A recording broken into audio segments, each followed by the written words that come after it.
Okay, so you can also use this strategy of multiplying each numerator by the lowest common denominator. You can also use that to solve formulas. So things maybe from science or engineering, things that have more than one variable, things look a little complicated. You can use this strategy of multiplying each numerator by the LCD to rearrange formulas and solve them for maybe a different quantity. So here we have this equation gives 1 over f. F is the focal length of a camera. Okay, but let's say we wanted to solve that for p. Alright, well we're going to do the same thing. We're just going to find the lowest common denominator. Well, let's find it. Here we have a factor of f, we have a factor of p, and we have a factor of q. So the lowest common denominator for these three fractions would be f times p times q.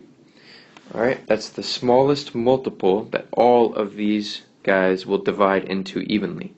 Alright, and if you remember from the other videos, what we're going to do next is we're going to multiply each numerator by that lowest common denominator.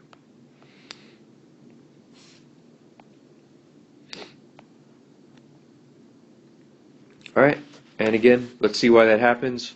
Because we have a denominator of f, but we also have a factor of f on the numerator. So we're just left with pq times 1, or pq. Alright, on the right hand side, the common factors of p cancel out, leaving us with 1 times f times q. Alright, next term, the common factors of q cancel out, leaving us with 1 times fp.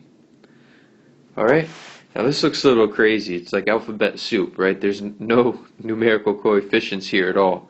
We just have letters to work with, but that's okay. Alright, so we want to solve for p. So I've got 1 here and I've got 1 here. Alright, so what we're going to do is we're going to bring them together on one side of the equation. So let me just subtract each side by fp. So over here on the left we're going to have pq minus fp, and on the right hand side we'll have fq. Alright? Now you might be a little confused about how to combine or how to deal with this term on the left hand side. Alright? We see that we have one term with the p and then we have another term with the p, but this guy has a q and this guy has an f. So what do? How do we combine them? Alright? Well, you already know how to do this. Alright? For example, let's look at something simpler. Say you had 3x minus 2x. Well, you've got 3 of something minus 2 of something. Well, clearly that gives you 1 of something, or just x. Alright? Well, it's the same thing over here. We have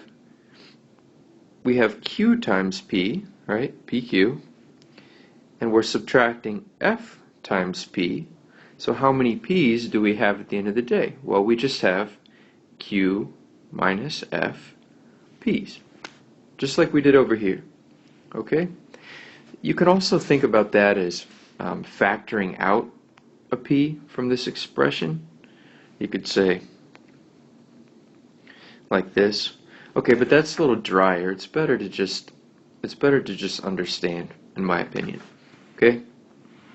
Okay, so what we have now is p times the quantity q minus f equals fq. And then we can simply divide both sides by this quantity in the parenthesis.